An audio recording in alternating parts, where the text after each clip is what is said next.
Yo les amis, bienvenue dans ce podcast. Je vous explique un petit peu le contexte. On était donc juste avant la soirée plein phare Omnia 360 avec Space 92 et donc on a eu la chance de pouvoir choper donc Mathieu Space 92 et de faire un petit podcast avec lui sur la scène juste avant que les gens arrivent. C'était vraiment genre à 1 heure près de l'ouverture. C'était génial, il nous a apporté une chier d'infos, franchement super intéressant. Voilà, donc un grand merci à Kevin de Plein Phare. Plein Phare, c'est ceux qui faisaient la soirée. Allez checker, ils font plein de soirées vers Toulouse, ils font aussi des festivals, ils font tout un tas de trucs. Donc un grand merci à Kevin qui était là aussi avec nous sur le podcast et un grand merci à Mathieu Space 2 d'avoir accepté de faire ça avec nous. Enjoy les gars. Je vous présente pas Mister Mathieu, la star multi-internationale Space 92. Ça va ? Ça va super mec. Grand merci mec, vraiment. De faire ça avec nous, c'est avec vraiment cool. plaisir. Et un grand merci aussi à Kevin, parce que c'est aussi quand même grâce à plaisir. Kevin. C'est grâce à lui. Oui, c'est vrai, complètement. C'est vraiment Kevin qui a organisé plus le truc.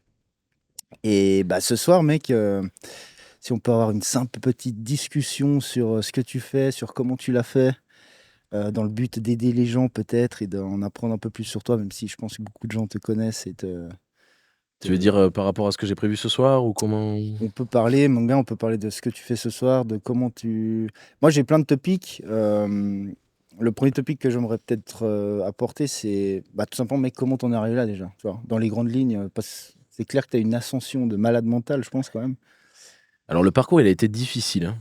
J'ai commencé quand j'avais 16 ans. J'avais un premier alias qui s'appelait Matt Minimal, donc j'étais fan de Minimal. C'était l'époque à Berlin, ou enfin, en Allemagne en général. C'était Minimal à fond. Et j'adorais ça. Et donc du coup, je me suis appelé comme ça. Et puis à un moment donné... le nom m'a porté défaut parce que la techno est venue rapidement en fait dans ma génétique et j'ai un peu viré de bord et puis j'ai réussi à faire des très belles choses. J'étais très content. À 18 ans, je suis parti en Corée du Sud, je suis parti au Mexique, j'ai fait plein de choses que d'autres n'ont pas fait, donc j'étais déjà très content, mais j'ai fait 10 ans à me battre sur ce nom-là.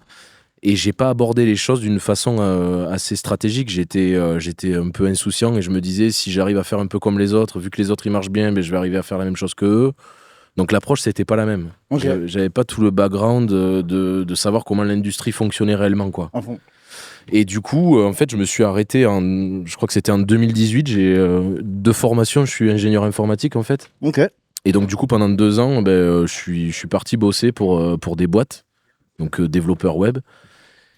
Et je me suis dit, voilà, j'ai tenté mon petit bout de chemin, j'ai fait 10 ans, j'ai réussi à faire quand même pas mal de pays, j'ai réussi à vivre quand même pas mal d'expériences et je me suis éclaté, donc top. Déjà, Math Minimal, t'avais déjà des dates partout. Ouais, j'arrivais à faire quand même pas mal de choses. Bon, incomparable avec ça aujourd'hui, mais en tout cas, j'arrivais à faire au moins 5 dates par mois, j'allais beaucoup en Allemagne, etc. Et voilà, et donc du coup, j'ai arrêté, je me suis focus à fond sur le boulot, et puis la musique est revenue, tu vois, parce que c'est une passion et... C'est toujours à l'intérieur de toi. Et puis, je me suis dit, je vais choisir un pseudo, un alias, un truc qui me parle plus et qui est plus personnel. Et là, je me suis dit, j'ai mis 6 mois à trouver Space 92. C'est difficile à croire parce que c'est simple, c'est tout bête. Mais j'ai mis un moment. Et puis, j'ai commencé à travailler vraiment mon son sans faire attention à ce qui se passait aux alentours, tu vois, parce que j'avais eu 2 ans de break où j'avais absolument pas écouté ce qui se faisait. Ouais, t'avais plus les influences. J'avais plus les influences. C'est pas ce que t'écoutais, on va dire, qui t'a inspiré à lancer... C'est ça. Ouais. Et tu vois, je me souviens d'une interview ou d'un bout d'article qui parlait de Paul Carbaner qui disait « Je m'inspire de rien du tout, je fais mon truc à moi ». Ça m'était resté dans la tête et je me suis dit, tiens, en ayant fait ce vide un petit peu musical, tu vois, sans avoir écouté ce qui se faisait, etc. et tout... avec le background que j'avais de 10 ans, tu vois, de zik, je me suis dit, je vais essayer d'aller puiser là-dedans, mais en essayant d'avoir une autre approche, ouais. Et là, en fait, sans pression, à la maison, j'ai commencé à produire des trucs et tout. Et c'est là, à ce moment-là, où j'ai fait un remix de The Twin Project, Bass in Your Face. Ouais, je vois. Et celui-là, en fait, j'ai récupéré que la voix du morceau 1, en réalité. Et je me suis dit, mais putain, mais ça sonne pas du tout comme les autres. Enfin, je veux dire, c'est très différent. Ouais. Et je me suis dit, mais ça risque d'être un flop, quoi. Et en fait, je l'ai fait. Et petit à petit, tous les jours, ça gagnait 20 places. Ça a commencé à être mis sur YouTube. Ça commençait à grossir. Et là, numéro 1.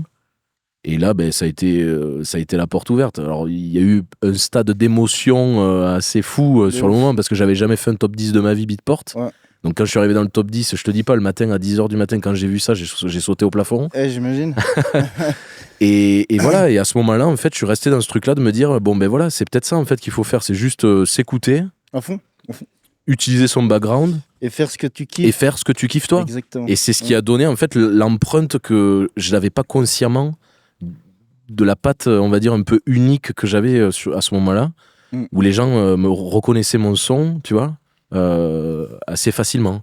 Et j'ai produit, j'ai fait Planet X en une semaine, 15 millions d'écoutes. Ça, c'est un autre truc. T'as un gros, en termes de productivité, ça... Mais au début, si tu veux, pendant 2 ans, comme j'ai pas produit du tout, il y avait plein d'idées qui venaient tout le temps. En fait.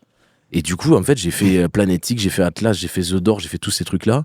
Et c'est à ce moment-là où il y a Rainier The Novel qui m'a repéré et qu'on a commencé à faire sur le label Phil on Acids et tout ça, quoi. Il y a tout qui s'est... Dès qu'il y a eu ce numéro 1, il y a eu le regard qui s'est un petit peu braqué sur moi. Et toutes les portes, là, elles s'ouvrent, du coup. Voilà. Parce que je pense que si j'avais pas fait ce résultat-là, il y a plein de labels qui m'auraient dit... j'avais envoyé d'ailleurs, je crois que c'était... J'avais envoyé quelques démos à Monica Cruz sur Terminal M. Ok. Et ils n'avaient pas donné suite. Ils répondent même pas. Genre. Et un mois après, quand ils avaient vu les résultats, ils étaient là, ouais, on veut Ils reviennent là. Ouais, c'est ça. C'est ça. Mais le tout premier track qui a explosé, tu l'avais sorti tout seul ou c'était un label qui avait sorti? Alors moi, c'était sur mon label à moi que j'avais à l'époque de Maths Minimal, que j'avais utilisé pour produire du coup ce duo hongrois qui s'appelle The Twins Project, et j'avais décidé de faire un remix pour eux. Un peu reculons en plus, tu vois, je sentais pas trop je me disais qu'est-ce que je vais pouvoir apporter de plus dans le track et tout. Je me suis dit bon allez vas-y on se lance. La voix elle est cool, je vais essayer de faire un truc totalement différent. Et ça a été un pur hasard en réalité. Moi je me suis dit je vais continuer à faire de la musique juste pour le kiff. C'était pas calculé du tout quoi. Du tout. Ouais. Pas du tout. Ah, mais ça, c'est un bon message, justement. Du coup, la strat, en vrai, t'en avais pas, c'est ça. Ah non. C'était le kiff, t'as sorti le truc ça. et ça pétait, quoi. Et après, le problème, c'est que quand t'as les gens après qui commencent à regarder ce que tu fais, c'est là où tu commences à réfléchir. Ah ouais. Et c'est là où, du coup, ta façon de produire change. Exactement. Et il faut se battre avec ça tout le temps, quoi. Ouais. Mais 2020, je me suis régalé. Hein. Ah ouais, j'imagine. 2021, 2022, 2023, c'était l'enfer. Ouais, c'était l'enfer. L'enfer. Après, tu dois garder les gens, du coup, que t'as chopé au début. Tu sais, comme DJ Snake, à un moment où il disait, il était à 2 doigts de reprendre un boulot, s'il était à la rue complet et tout, et puis là, il a fait je sais plus quel tube, où il a dit, et après avoir fait ça, comment je fais pour rester là? Enfin, tu vois, c'est une pression. Après, t'as une vraie strat, justement, à mettre en place, je pense. C'est ça. Et c'est à ce moment-là où tu toujours cette pression aujourd'hui? Sur le débit, on va dire que tu dois sortir en termes de track. Au stade où t'en es maintenant. Au stade où j'en suis maintenant, je suis de nature de toute façon à douter de moi-même, et c'est ça ce qui me tient en fait. J'ai toujours ce stress où j'essaye de me surpasser, de toujours évoluer. Ouais, il y a de la pression parce que j'ai envie que ça marche, tu vois, parce que je vois je sais qu'il y a des gens qui regardent les résultats, mais j'ai quand même pas mal travaillé moralement par rapport à ça, et je me dis que en fin de compte, il faut juste que tu kiffes ce que tu fais. Sinon, mais pendant 3 ans, quand il s'est passé tout ça, t'es pas prêt pour le cerveau, il est pas prêt à ça, tu vois. Et du coup, ouais, tu te dis, il y a tout le monde qui est en train de te regarder, il faut pas les décevoir. Enfin, moi, j'ai ce problème-là un petit peu d'avoir peur de décevoir les gens. Okay. Mais en réalité, en fait, on s'en fout. Ouais, c'est ça. Après, je pense de toute façon, si tu pars sur d'autres trucs, tu vas en perdre certains, mais tu vas en gagner d'autres. Oui. Puis ça évolue. Ça évolue. C'est ça. Il faut juste être en phase avec soi-même dans l'évolution dans laquelle tu vas aller, et puis c'est tout, en réalité. Mais le cheminement pour réfléchir à ça, il est difficile des fois. Puis, même titre que tu as eu, on va dire, qu'il y a eu cette période où la minimale c'est un peu fade out, j'ai l'impression qu'on revit un petit peu le même mécanisme, mais dans un autre contexte. Totalement. Avec, on va dire, la scène art d'aujourd'hui. Comment toi tu le vis un peu, ce changement qui est en train d'arriver depuis déjà maintenant 1-2 années, quoi, mais qui s'amplifie du moins très rapidement aujourd'hui? Alors, c'est bien parce que ça permet d'apporter de la diversité sur la scène, etc. Et tout, ça permet de faire... les réseaux permettent de faire découvrir ça reste de la musique électronique, ça permet de le faire découvrir un plus grand nombre. C'est ce qui est en vogue aujourd'hui. Nous, on s'en imprègne aussi un petit peu. Hein. Notre musique... ça déborde un peu, hein. Notre musique. Borderline. Space 192. Voilà. Après, j'ai toujours été dans l'énergie du truc et tout. C'est vrai que quand je vois au BPM où je mixais en 2020, je me disais putain, c'est lent quoi. T'as augmenté un peu. Ouais, j'ai augmenté. BPM, Mais parce que c'est pas pour suivre une trend, tu vois. C'est juste parce que c'est instinctif. mon corps, mon énergie me le demande quoi, tu vois. C'est plus dans cette optique là. Et après, effectivement, ce mouvement, il y aura toujours des mouvements, il y aura toujours des cycles. ça permet de faire découvrir de toute façon la musique électronique en général. Et c'est très bien que enfin aujourd'hui, ça soit médiatisé et mis en avant comme ça, parce que pendant très longtemps, c'était pas le cas, quoi. On va dire que tu peux toujours le voir de deux manières. Il y a certains artistes qui appréhendent un peu, puis qui voient ça un peu comme une ombre à leur empreinte ou à leur sous-genre, on va dire, de musique. Et d'autres, au contraire, c'est assez intéressant la manière dont tu l'approches, où ils voient plutôt ça comme un levier, justement, où tu peux atteindre une audience plus grande. Et puis justement, en profiter, quoi. Surf le tsunami au lieu de t'échapper, quoi. De toute façon, j'en discutais avec Adam Beyer une fois, quand on était à l'aéroport ensemble, on a discuté pendant 2 heures. Il m'a dit, ça fait 30 ans que je fais ça, il y a eu toujours des cycles. Toujours. Il a connu le cycle où il y avait Carl Cox qui jouait à quasiment 150 BPM. Lui, il jouait très très vite aussi. Et il y a toujours eu des cycles. Et les gens, en fait, il faut aussi savoir s'adapter, mais en restant vrai avec ce que tu fais toi, pour rester, on va dire, dans l'actualité. De toute façon, c'est toujours ça. Ouais. DJ Snake, je sais pas pourquoi je parle de lui, mais les prods qu'il faisait il y a 3 ans, c'est pas ce qu'il fait aujourd'hui. Et même Skrillex, pareil. Ce qu'on entend, on va dire, en radio et en télé, ça n'a rien à voir avec un peu les DJ sets qu'il fait, quoi. Il faut vivre avec son temps, il faut s'adapter, mais il faut rester vrai pour pas décevoir les gens qui se supportent depuis le début. Et surtout kiffer ce que tu fais toi et être en adéquation avec toi-même, quoi. Ouais, après, ça peut être tentant, on va dire. Il y a aussi une différence entre essayer de s'adapter ou d'en être inspiré et puis d'essayer de fit absolument sur la vague qui est en train de se passer. Et ça peut être, on va dire, dérangeant pour certains artistes qui peuvent se perdre à essayer de faire quelque chose qui n'est pas leur signature par peur de ne pas perdre leur position, on va dire. Le problème, c'est que je pense qu'ils vont se perdre eux-mêmes parce que les gens qui les suivaient ne vont plus les suivre. Ils vont plus reconnaître. Ça. Et le problème, c'est que s'adapter à des gens qui sont déjà en place, ça marche pas. Tu vois. Non, c'est trop tard. Tu vas juste suivre en fait le truc et tu vas récupérer les miettes. Mais ça sera pas toi, quoi. Les gens ils reconnaîtront plus ta signature. C'est ça. Quoi. Donc il faut faire attention à ça et rester authentique et prendre du plaisir avec ce que tu fais. C'est juste. Après, moi, je pense de toute façon, c'est 2 scènes maintenant. Ça s'est splitté. Il y a vraiment un peu ce truc peak time. Moi, je te mets dans le peak time. Je sais pas si je me trompe. Mais en gros. Peak time 2.0 aujourd'hui. Ouais. Voilà.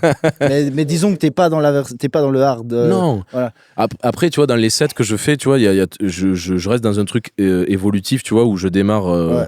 Peak time bien soutenu et puis après je continue sur des trucs un peu plus trans, machin, truc et tout, jusqu'à effleurer sur la fin, le bouquet final sur des titres un peu plus hard et tout ça.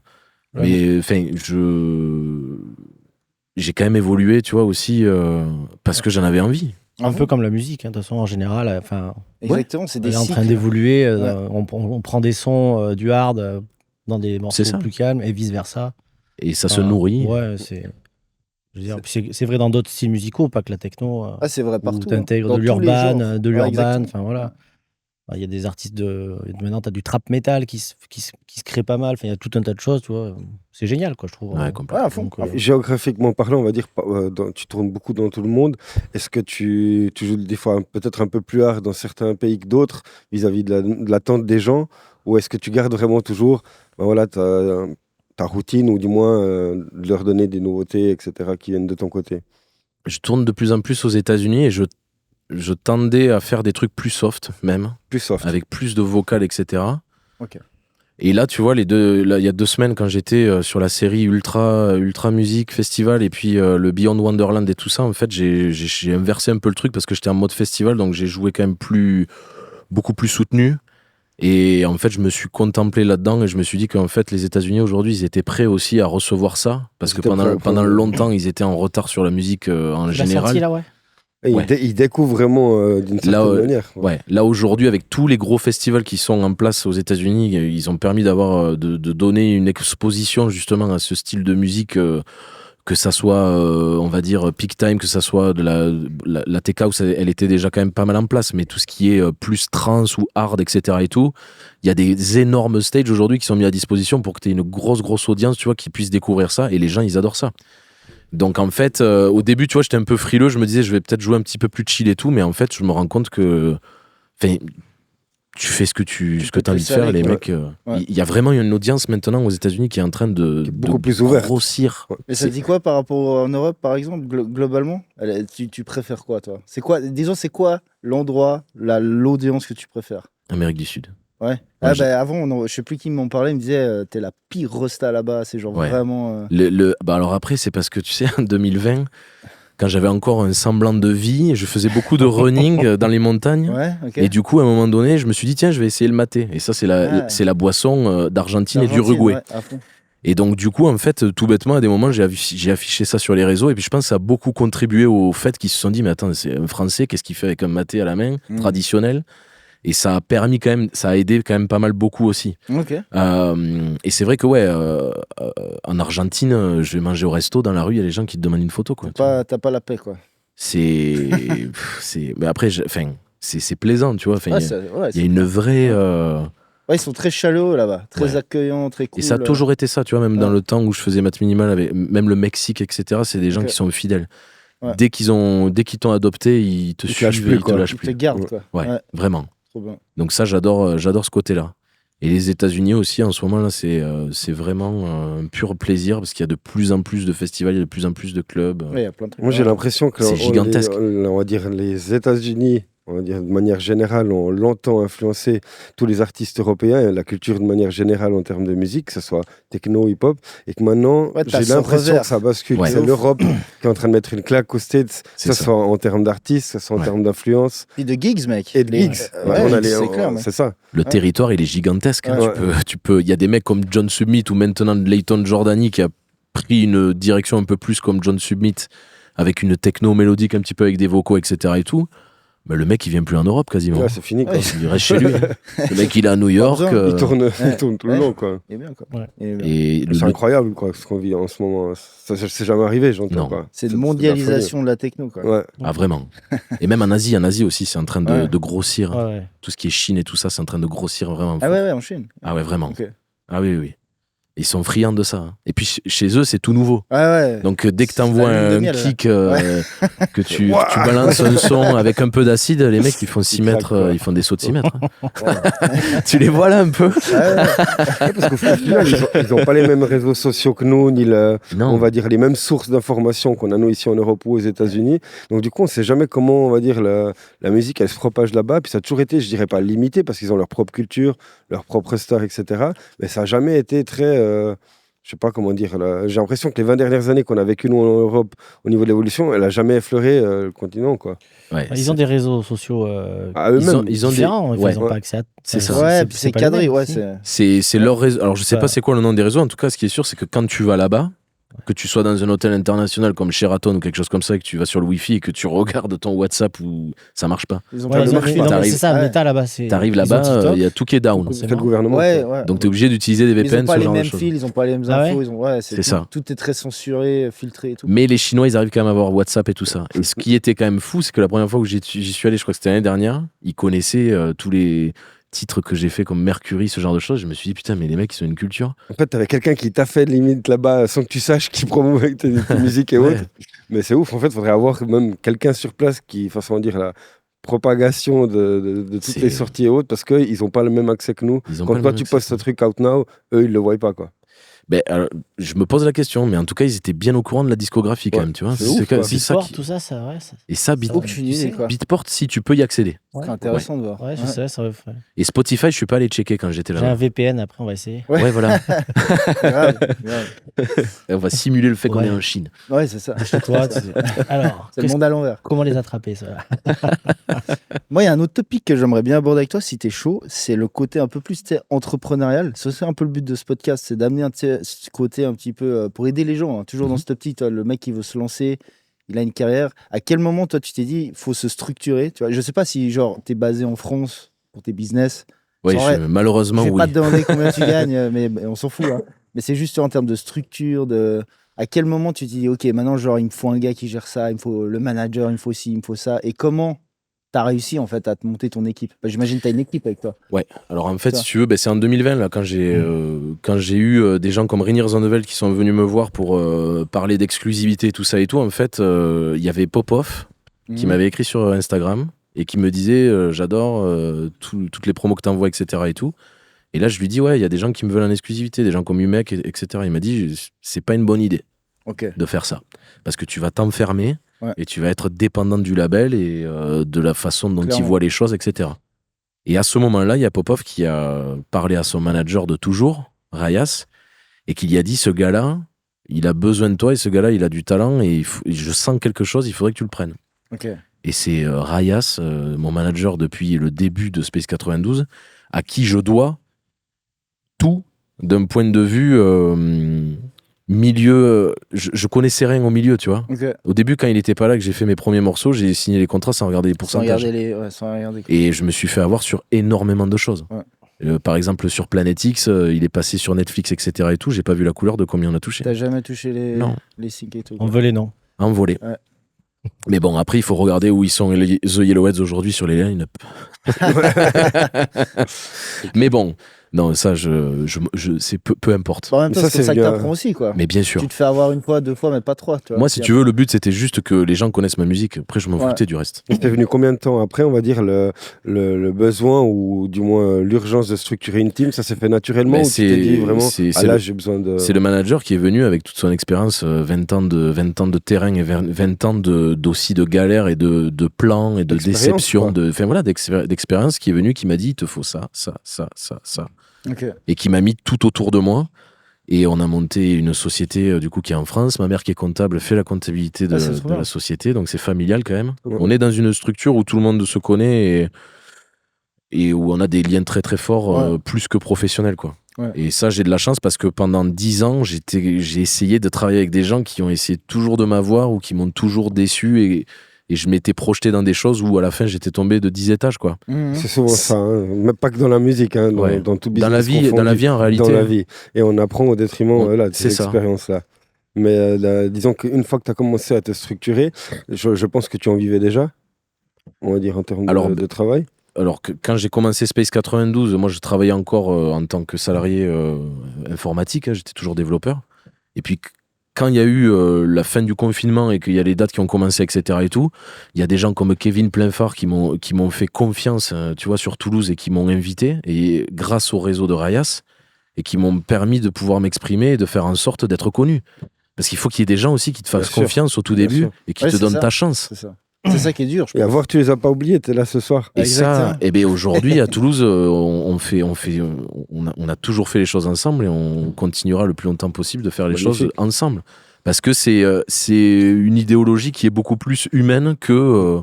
C'est important de garder le côté humain parce que t'as beau, on va dire, être où tu veux dans l'ascension, si tu oublies d'où tu viens et comment tu t'es construit, tu te perds vite aussi toi-même. C'est ça. Donc après, voilà, c'est vrai que si je pouvais donner un conseil, mais en fait, en réalité, il n'y a pas vraiment de conseil. Ce que je veux dire, c'est que il faut que tu aies une petite bonne étoile, tu vois, qui te tombe dessus et que tu tombes sur quelqu'un, en fait, qui te veut du bien et que du bien. Ouais. Alors, il y en a, hein. Il y a des gens bien. Hein. Oui. Ah, ça existe. Heureusement. Mais je pense qu'il y en a plus que des gens pas bien, en vrai.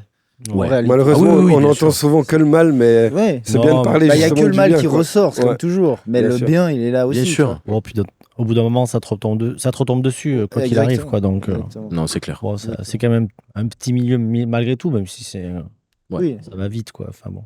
Les brebis galeuses maintenant. Ouais. Elles font pas long feu. Ouais, non. Mais dans les grandes lignes, il faut quand même se construire au début un peu seul. C'est un peu, enfin, t'as pas vraiment le choix, je pense. T'as pas le choix. Et après, essayer de. Tu te construis un peu seul, tu montres un peu ce que tu peux délivrer, ce que tu peux, tu vois. Et puis après, il faut qu'il y ait quelqu'un qui te fasse confiance et qui croit au projet, qui te pousse réellement pour pouvoir justement montrer ce que tu sais faire et qui te donne la chance de pouvoir mixer devant des gens, quoi. Développer, quoi, à fond. Et il faut qu'il y ait quelqu'un qui ait du réseau, parce que ce milieu-là, sans ça, t'es foutu, quoi. Ce milieu-là, c'est du réseau. Ouais. Donc d'après toi, la musique, est-ce que par exemple, d'après toi, tu peux t'en sortir avec une musique médiocre, mais avec un super réseau, vs la meilleure musique, pas de réseau. Sans réseau. C'est quoi le... Il y a tous les cas de figure qui existent. C'est vrai.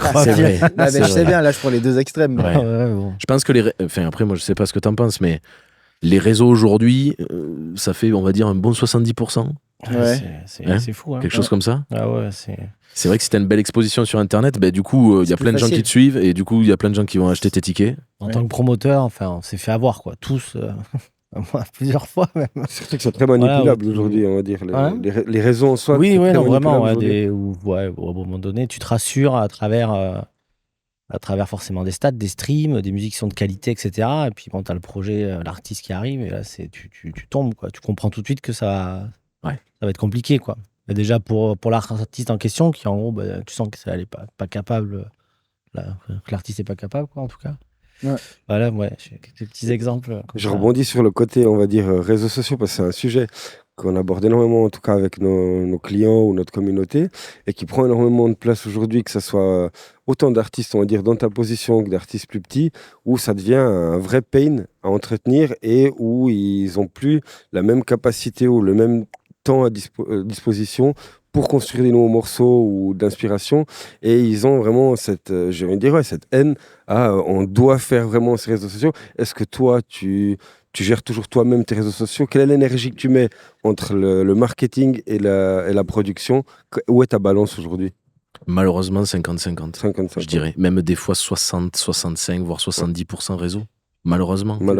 Mais t'as pas le choix aujourd'hui. Ouais. Malheureusement. T'es obligé de faire des fois des setups où tu vas mixer dans des gros trucs, où il y a les mecs qui sont en multicam et qu'il faut bien penser le post, etc. et tout. Des fois, il faut bien penser des posts lifestyle, etc. et tout. Enfin, ça reste un élément qui est très, très important, qu'il ne faut pas négliger et qui prend une énergie folle. Parce que de toute façon, j'ai des personnes qui m'aident pour ça, mais le contenu, il n'y a que toi qui peux le créer. Ça, c'est clair. Ah ouais, tu peux pas déléguer ça, quoi. Non. Le moteur, ouais. C'est ta tête, quoi. C'est ta tête et c'est ce que tu as. Enfin, tu vois, tu fais un morceau, machin, tu te fais. C'est un sujet, honnêtement. C'est un vrai métier, en plus. Ouais. C'est un vrai métier. Un vrai métier à la base que tu sais pas faire, quoi. C'est ça. Et c'est vrai que c'est. C'est chaud. Hein. Et là, c'est une compétence que t'es obligé d'avoir. Ouais. T'es obligé de développer ce truc, même dans tout, en vrai, j'ai envie de te dire. Hein. N'importe quelle boîte, n'importe quel truc. N'importe quel produit aujourd'hui, sans marketing, ils ne vendent pas. Hein. Quoi. Ouais. C'est exactement ça, ouais. Toutes les sociétés, tout le monde est sur les téléphones maintenant. La façon de consommer est différente, quoi. Il n'y a plus de. C'est très digitalisé, quoi. Et comment tu vois, on va dire, du coup, un peu moins réseaux sociaux, mais on parlait de Peak Time 2.0. Comment tu vois un petit peu, on va dire, la suite des événements pour ce style-là, un petit peu de musique, par rapport à tout ce qui est en train d'arriver en ce moment? Est-ce que tu penses que ça va créer un peu des sous-genres ou plutôt que ça va un peu se combiner? Parce que moi, je vois les gens de plus en plus ouverts à écouter dans le même set, par exemple, du peak time, comme des trucs plus trans. On va dire, avant, c'était moins possible. Quelqu'un qui venait en soirée pour écouter de la techno minimale, tu y mettais pas autre chose. Ouais, ou des soirées multijoueurs comme ça, où ça commence techno et ça finit en hardcore, quoi. Ouais. Et moi, je vois que c'est de plus en plus ouvert, quoi. Comment toi, tu le sens? Je pense que tout se mélange en réalité. Tout se mélange. Ce qui est une bonne chose, personnellement, je trouve. À fond. Tu vois, des mecs comme Madix, tu vois, il a pris. C'est le parfait exemple, je pense. C'est ça, aujourd'hui. Tu peux plus le classer, quoi. Non. Ce qui est pas facile après pour un promoteur, d'ailleurs. C'est ça. Tu vois, et même en tant qu'artiste, je pense. Quand tu as un certain nom, tu peux te permettre. Mais au début, tu vois, si tu es genre multi-casquette puis que tu sais tout faire, tu vas placer tes trucs nulle part. Enfin, c'est ultra compliqué. On en revient un petit peu même au niveau du marketing et la musique. C'est-à-dire qu'en fait, la musique, c'est à peu de choses près, mais ça se ressemble. On peut mixer, on peut mélanger des gens, etc. Si tu as envie de jouer un morceau hardcore, en pleine cette techno, parce que tu sens que les gens, ils ont envie, pourquoi t'es en privé? Et c'est pas pour ça que la soirée... et que ton étiquette elle change en tant qu'artiste. Mais en termes de marketing, par contre, tu es obligé de le poser, quoi. Même quand tu fais une soirée, si tu vends une soirée à Artex, c'est une soirée Artex. Tu vends une soirée plutôt Peak Time, etc. Ça n'empêchera pas que dans la soirée, il se passe plein de choses. Mais tu es obligé d'avoir, pareil, un ciblage, quoi. C'est vrai que... Moi, c'est un peu comme ça que je le vois, quoi. Disons que, tout se mélange, mais il faut pas non plus trop s'écarter. C'est ça. Il faut garder son authenticité, mais voilà, essayer des trucs, quoi. C'est cool. Ouais, tu peux pas toucher tu peux pas faire non plus une recette. T'envoies pas le bon message, en fait, à un moment donné, pour... C'est ça, il faut que ça reste clair. Voilà, il faut que ça reste clair pour les gens qui comprennent quel genre de soirée ils vont venir voir. Bien sûr, totalement. Il y a l'artiste, mais bon, des fois, t'as pas que des headliners, t'as aussi clairement. d'autres artistes. Complètement. Mais ça offre déjà plus de liberté, ce qui est fantastique. Mais c'est chouette. Ce qu'on pouvait pas se permettre avant. Mais après, tu vois, avec la peak time que je fais, que Kevin y fait, que Emilien fait, tu peux mettre de l'acide dedans, tu peux mettre de la trance, tu peux mettre plein de choses. De ouf. Tu vois, c'est moins limité quand même. On va dire qu'il y a quelques temps en arrière. Et tu fais pas de la trance raw, tu vois. Exact. Sous-catégorisé 1000 fois. Avec, Et toi, t'as jamais voulu faire d'autres genres? T'as pas un nom caché, un autre alias? Si. Si? Ah ouais, sérieux? Tu peux le dire? Matthew Weyer. Ok, trop bien. Je connaissais pas. J'avais fait des trucs avec CR2 Records, là, mais c'était de la Deep House, quoi. C'était l'époque où il y avait Kaigo et tous ces mecs-là. Ok, c'était avant. Ouais, c'était il y a longtemps. Maintenant, plus du tout. Pas du tout. T'es focus que Space Under. Ok. Ouais, non. Et t'as pas des envies, des fois, de produire d'autres trucs? Ça te chauffe pas de... il y a tellement de trucs en cours tout le temps sur le feu que je t'avoue que j'ai t'as pas eu pas le le temps. temps de trop m'y T'as pas le pencher. temps. Ok. Mais si je devais choisir un style à produire en particulier, peut-être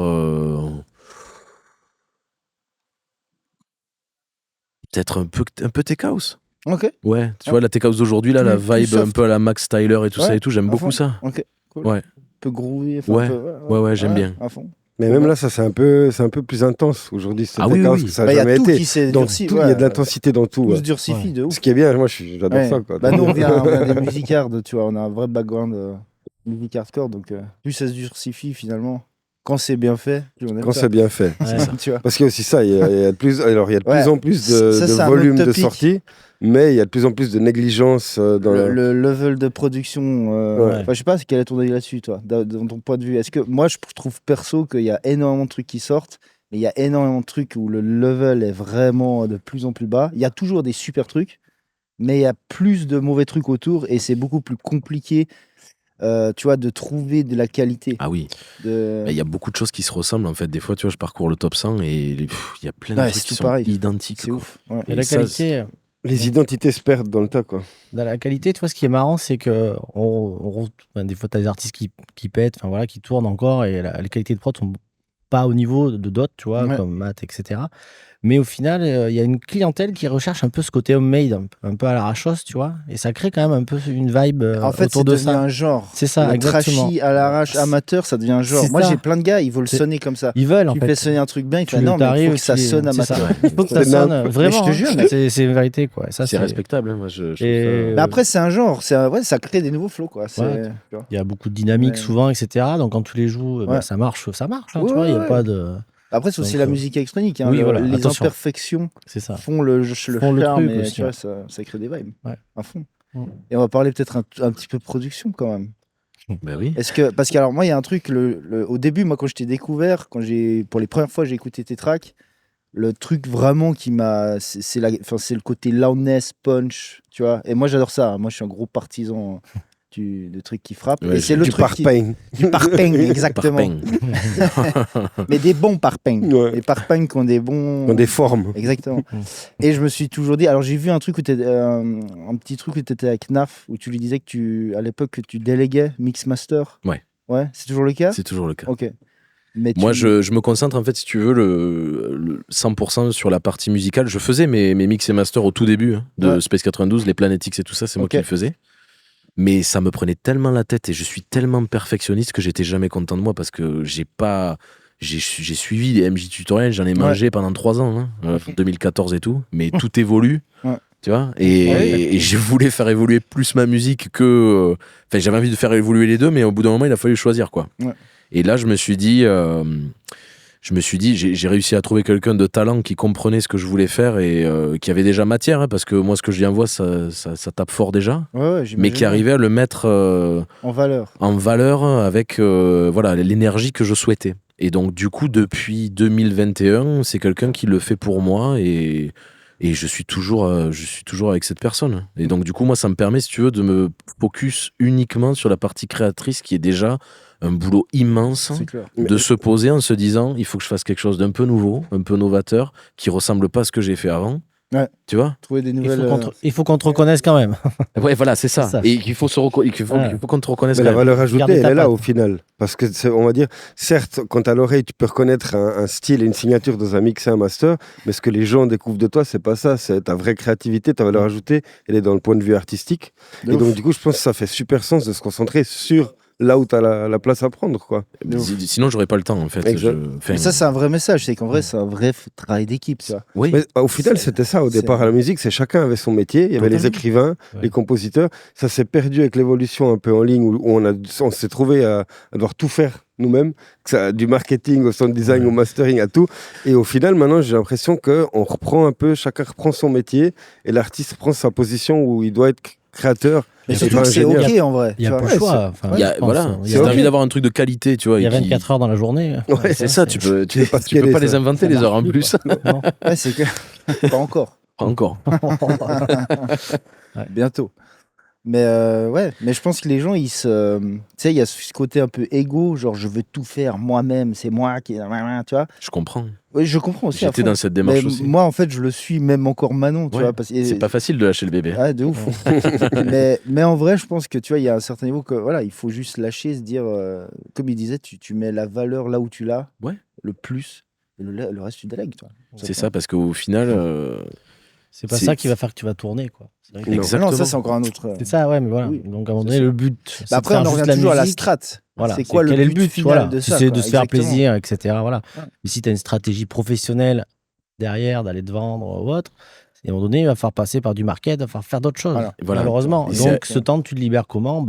Sur des tâches que tes écouteurs, enfin, tes écouteurs, qu'est-ce que je raconte, moi? Les gens qui t'écoutent, etc. Bon, mais ils vont pas savoir que c'est quelqu'un d'autre qui fait ton mix et ton master. Non, ils s'en foutent. Ils Mais d'ailleurs, s'en on peut savoir. C'est un c'est secret. top secret. Okay. Je suis désolé, vraiment. Non, mais il n'y a pas de souci. C'est juste si c'était un gars. Enfin, moi, je trouve intéressant. Tu vas toujours voir qui fait quoi. Je te le dirai en off, mais c'est top secret. Avec plaisir. Cool. Bon, les gars, j'interromps vite fait le podcast pour vous dire que si vous souhaitez vous former, que ce soit en mixage, mastering, production, il y a tout un tas de formations qui peuvent grandement vous aider, notamment notre toute dernière Serum 2 Ultimate. Vous pouvez aussi, bien sûr, me booker, me contacter, que ce soit pour du mixage, du mastering ou de la coproduction, voire ghost production. Tous les liens sont dans la description. J'arrête de vous embêter avec ça. Retour au podcast. Et du coup, est-ce que, on va dire, en faisant ce genre d'action, de déléguer certains points de ton travail, est-ce qu'aujourd'hui, tu as encore le temps de renvoyer la balle à d'autres producteurs qui étaient dans la même position que toi avant que là, tu vois, je viens d'ouvrir mon label, donc l'idée, c'est que je le fasse évoluer, moi, dans un premier temps, en sortant des singles de mon côté pour que ça soit bien visible. Et là, on a démarré, tu vois, fin février, on a déjà le numéro 1 avec un top 3 Techno Bunker Spotify là, avec le dernier. Ouais, j'ai vu, c'est ouf, quoi. Donc je suis très content.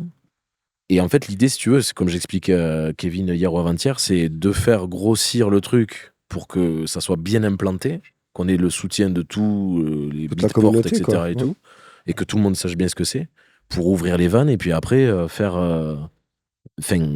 laisser s'exprimer d'autres personnes que j'adore mixer, tu vois, sur les soirées. Place à des mecs, quoi. Et voilà, et de leur donner l'opportunité avec des moyens, avec une équipe tout autour de presse agent, etc. et tout, qui leur permettent d'avoir une exposition.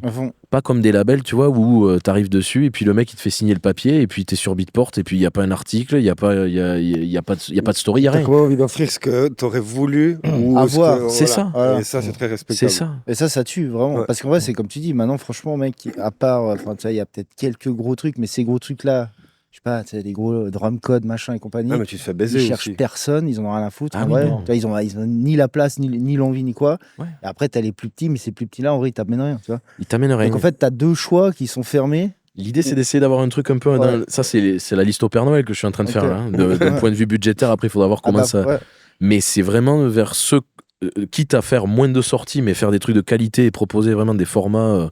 tu vois, un various artiste de 10 artistes, 10 talents qui n'ont pas eu la chance d'avoir une exposition et de mettre le paquet là-dessus et de le promotionner, comme fait un petit peu aussi Amélie Lenz, où de temps en temps sur son label, sur les various, elle fait des nouveaux talents, etc. et tout, mais ils mettent les moyens pour que ça soit vu.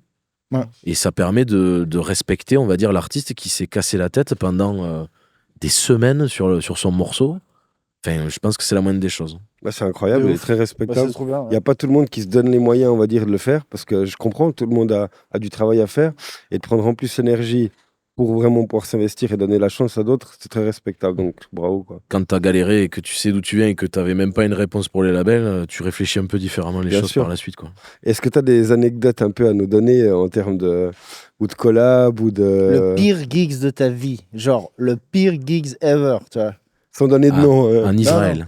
Ok. Sérieux. En Israël, je suis tombé dans une soirée, Tu sais pas ce que tu foutais là, quoi. Je sais pas ce que je foutais là. Au début, c'était bien parti. Et puis, je sais pas quelle chose ils avaient pris, ces gens-là, mais c'était à 90% des hommes. Ok. Et il y avait ma copine à l'époque qui était avec moi et tout ça et tout. Et j'ai commencé à avoir très peur pour elle. Les gens ont commencé à se mettre torse nu. Ah ouais. Okay. Mais c'était pas du tout l'ambiance, tu pas vois. Cool, quoi. Non. J'ai senti un truc qui allait pas. Ok. Et là, du coup, j'ai fait un set qui était juste catastrophique. Si on l'avait enregistré, je pense que j'aurais les larmes aux yeux de réécouter ça. Parce que j'étais trop stressé, j'étais pas bien. Et du coup, je suis sorti de scène. Le mec, il m'a dit alors, c'était comment? J'ai dit, c'était incroyable, ramène-moi à l'aéroport. Ouais. Ramène-moi vite, terminé quoi. Okay. Et là, à l'aéroport, on a attendu 3 heures, on nous a posé un nombre de questions incalculables pour qu'on puisse rentrer dans notre propre pays. Pour ressortir, ouais, pas ouf quoi. Pas ouf l'Israël. Et en termes de collab, est-ce que tu as, on va dire, un truc un peu épique qui s'est passé ou improbable? Rainier Zonneveld, 27 heures de studio avec lui. Je la voyais venir. On en a déjà entendu quelques-unes sur lui, ça doit être épique. J'ai repris le café à cause de lui parce que je buvais plus de café. Okay. Et au bout de 25 heures, je commençais à vraiment flancher, j'étais pas bien. Et là, j'ai vu la machine à café, j'ai dit, il faut vraiment que je m'en fasse un. Et depuis, j'ai repris le café, donc merci Rainier. Et du coup, vous avez pondu un track en 27 heures d'une traite finie ou... On a fait un track qui n'est jamais sorti. Énorme.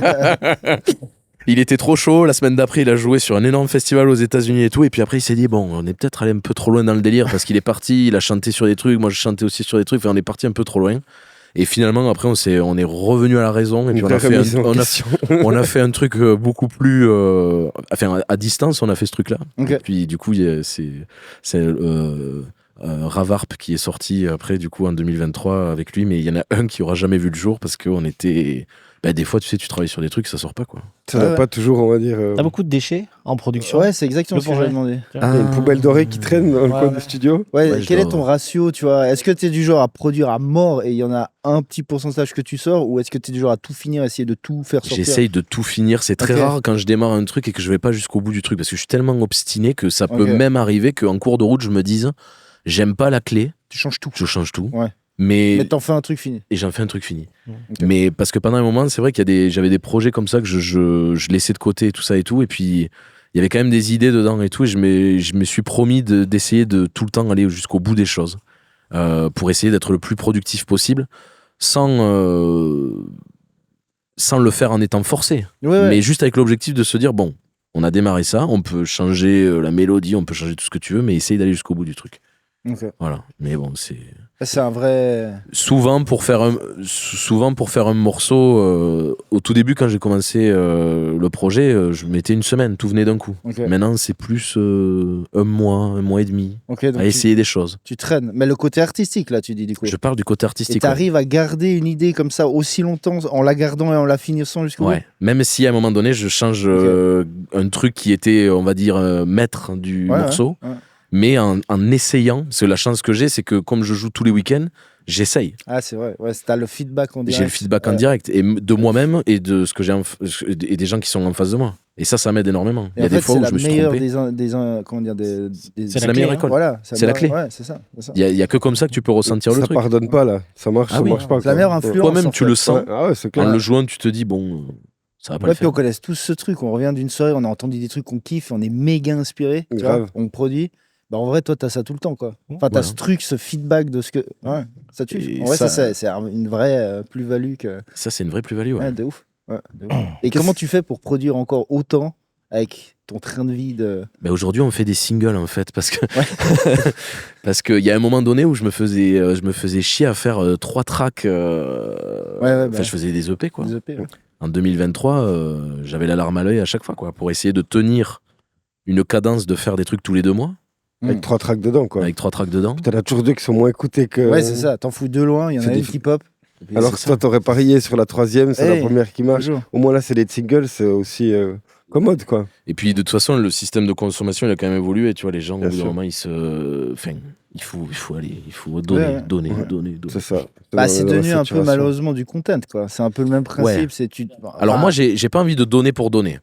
Mais en tout cas, ce qui est sûr, c'est que maintenant, ce format single me permet d'avoir une petite marge d'avance au lieu d'avoir une marge de retard, quoi. Ouais, c'est ça. Tu vois Et du coup, tu as des tracks d'avance comme ça qui sont déjà prêts. Là, cette année, j'ai quelques tracks d'avance parce que je suis en format single. Avant, j'étais tout le temps en retard. Il y a des fois où je me disais, putain, mais ça fait 2 mois que j'ai rien sorti. J'ai pas encore envoyé au label parce que j'avais pas mon label à moi. Donc il fallait aussi attendre la réponse du label. C'est ça, puis après il y a tout un laps de temps. Et après ils ont leur calendrier aussi. Et puis là ils te disent bon ben voilà, on peut te mettre. Et il y a des fois où tu peux t'arriver avec des trous de 6 mois. Et nous on a toujours eu de la chance de pouvoir, mais c'était une horreur à gérer. Là ce format single il permet quand même de respirer un petit peu plus. C'est une autre liberté de pouvoir faire cette single et puis une autre approche aussi en termes d'agenda. Ça c'est clairement la nouvelle strat. C'est mieux vous sortir un track chaque mois que. Ouais c'est ça. Ouais c'est ça. Et les temps de track peut-être un poil plus court, un poil plus straight. Ça, c'est un délire aussi. Le temps des tracks que j'entends, moi, j'étais encore du temps, il y a des tracks de 6 à 8 minutes. 7, 8, ouais. Maintenant, on est plutôt sur des 2 minutes 30, 3 minutes. C'est une dinguerie, quoi. Ouais. Bon, après, ça dépend les genres, je pense aussi. Il y a des genres qui s'y prêtent plus que d'autres. Ouais, bien sûr. Techno, c'est un peu plus dur de faire 3 minutes. Hein. Bah, c'est plus sur Spotify, etc. Tu fais des formats courts. Oui, tu fais les petites versions. On les raccourcit. On les évite. C'est vrai que oui, aujourd'hui, on tend sur du 4 minutes. On tend sur du 4 minutes 30 en extended et en format Spotify radio, on est sur du 3 minutes 20 ou 3 minutes. 3 minutes. Ouais. Et quand tu vois après encore le temps d'écoute des gens sur du 3 minutes, t'es dégoûté, quoi. Ouais, c'est du 30 secondes en moyenne, c'est de la folie, quoi. Après, les gars qui aiment bien, puis après, on a quand même aussi un public de DJ, qui consomme la musique différemment. Ils la consomment peut-être pas sur Spotify. Et du coup, après, ils vont aller la chercher. Voilà. C'est la porte de... Oui, c'est une porte d'entrée, effectivement, pour sélectionner sa zik qui sort. Tu vois, toutes les semaines, il y a les playlists avec les nouveaux sons. Je sais pas si vous avez suivi un peu le format que Skrillex fait en ce moment où il continue de vendre la musique et de les signer, de les sortir, mais il les envoie aussi en off à sa communauté gratuitement. Et il y a de plus en plus de gars maintenant qui commencent à faire ça où ils se disent de toute façon, ces gens-là vont pas acheter le morceau, ils vont aller l'écouter en streaming ou autre, mais s'ils veulent la jouer, les DJ, je leur file. Toi, t'en penses quoi un peu de ce format ? Moi, je trouve que ça fidélise la communauté. Je trouve intéressant, honnêtement. C'est très, très bien. Je pense pas que tu perdes ton chiffre d'affaires à travers ça. Non, on faisait ça. À l'époque, déjà. Depuis l'apparition de SoundCloud, les formats free download, ça existe, quoi, tu vois. Donc, c'est vrai que c'est une approche qui est intéressante et qui permet de donner un peu un contenu exclusif à sa communauté, quoi. Et les gens sont hyper friands, je trouve. Du moins, tu solidifies, comme tu dis, ta communauté. Dans le sens où ils voient que tu fais aussi quelque chose pour eux. Mais totalement. Et ils se sentent bons à devoir aller ripper ta musique ou dépendant d'un abonnement et autres. Et celui qui a envie de la jouer, il la jouera encore plus facilement de cette manière-là que de devoir aller l'acheter. C'est vrai que c'est des... Puis il peut se le permettre. S'il s'autoproduit, il n'y a pas un label qui coince derrière. Donc, c'est ça. Et il fera peut-être la même chose. C'est la clé aussi. Puis ça crée un vrai lien aussi. Ouais. Toi, tu fais ce genre de truc. T'as une mailing list, par exemple, tu envoies des trucs un peu, de créer un lien direct comme ça. Moi, j'ai une mailing list pour envoyer aux DJ. Et puis après, j'ai un groupe sur WhatsApp avec mes potes DJ et tout ça où je leur envoie en direct. Mais j'ai aussi le canal maintenant, tu sais, là sur Instagram qui permet d'avoir un lien un peu plus fort avec ta communauté directement où ils reçoivent le message. Et là, du coup, j'essaie de proposer un contenu un petit peu plus intimiste. Ouais. Et c'est sur ce genre de canaux-là que, effectivement, je pourrais très bien dire bon, mais voilà, j'ai ce track-là. Mais j'ai même fait à un moment donné, parce que pour ma sortie de Offbeat, là, le premier track du label, j'avais 3 options de basse. Enfin, j'ai travaillé une rolling, j'ai travaillé une offbeat du coup, et j'ai fait et j'avais besoin de leur avis. Donc j'ai envoyé les extraits et je leur ai dit aidez-moi et j'ai fait un quiz quoi, enfin un AB quoi. Un AB. Ouais. Choisissez et ça m'a aidé. C'est trop et ça permet les gens ils se sentent utiles, impliqués dedans. Ouais, de ouf. Et ça crée la proximité avec ta fanbase. Je trouve que c'est des moyen idées tu vois vraiment assez, bien à mettre en place. Je trouve c'est cool ça. Ça rapproche des gens quoi. De ouf. Là, ça prend un vrai sens pour moi, tout cet aspect moins négatif d'Instagram et autres, où tu peux vraiment en faire un levier de proximité et humain, plus que tout ce côté saturation de posts, de lifestyle et autres, où tu as un vrai échange. En fait, c'est pas du genre. Ouais, c'est plus humanisé cette démarche-là. Exactement. Et ça, je trouve assez cool, quoi. Comme un genre de télégramme. Ouais. T'as pas OnlyFans, toi, non On en a parlé avec plusieurs de nos invités, c'est tout un sujet. C'est vrai que c'est très proximité, ça aussi. Ouais. Oui, pour le coup, ouais. Il nous reste 10 minutes. Il nous reste 10 minutes. Ouais, parce qu'après, je pense qu'il va avoir besoin de... peut-être qu'est-ce que tu nous prépares pour les prochains mois sorties, collab, en exclu. Est-ce que tu as des petits trucs croustillants, peut-être J'ai pas mal de collaborations à venir là sur mon label notamment. Ok. Donc maintenant tu vas sortir que sur ton label pendant longtemps. Principalement. Mais en termes de collaboration, j'ai une collaboration avec Nicole Moudaber. Ok. J'ai une collaboration aussi avec Madix. Voilà, on vient de faire un truc tous les deux. J'ai une collaboration aussi avec Victor Ruiz. Là, il m'a envoyé un truc, j'ai adoré. Je lui ai dit vas-y, on le fait sur mon label. Après, j'ai une collaboration aussi avec le duo belge Joyzer. Ouais, c'est des bons copains. Trop bien. Donc ça, c'est pareil, on va le faire sur mon label aussi. Et en fait, et puis après aussi avec Ailo, on est en train de retravailler des choses ensemble, etc. Donc j'essaye de... J'ai envie, de mettre un petit peu tout sur Take-Off, tu vois, pour faire grossir le truc et qu'après, on puisse ouvrir les vannes et sortir de la musique pour les copains et pour les gens pour les copains qui ont du talent et pour les gens qui ont d'autres personnes que je connais pas encore et qui m'envoient des sons et que j'aime bien et que j'ai envie de mixer et que j'ai envie de de garder dans mes sets. Exact. Tu vois. Et tu reçois beaucoup de démos, de trucs. Du coup, je pense là. Ouais. T'as ouvert les vannes? Non. Non, ok. Non, pour l'instant, non. C'est pas ouvert parce que je vais pas pouvoir y prêter énormément d'attention étant donné que je suis vraiment focus sur cette stratégie-là, tu vois, pendant 6 mois à fond, de faire ça comme ça. C'est la stratégie aujourd'hui. Après, voilà, j'ai reçu. À quel rythme tu penses Tous les mois. Ouais. Parce que j'ai halluciné quand j'ai vu, je sais plus quel label sur Beatport, tous les 3, 4 jours, 5 jours, ça sort. Ah, ouais. Les gros, je crois que c'est Rave Alert, si j'ai pas de bêtises. Là, c'est too much, je trouve. Waouh. 3, j'ai halluciné, j'ai regardé, tu vois, en fouillant, en cherchant.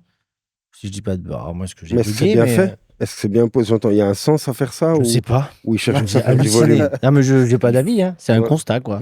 Il faut créer une récurrence. C'est un gros, mais label, la Rave Alert. Ouais. Si il y a une team et puis que ça répond à un vrai, on va dire, un vrai impact à mettre des artistes en avant, ok. Mais si c'est de la chaîne et puis ça apporte rien aux artistes qui sont sortis, qui sont oubliés 3 jours après par la sortie d'après. Mais je pense qu'en termes de promo, parce que j'adopterais. Ça doit être intenable. Je pense que ça doit être noyé dans l'écosystème.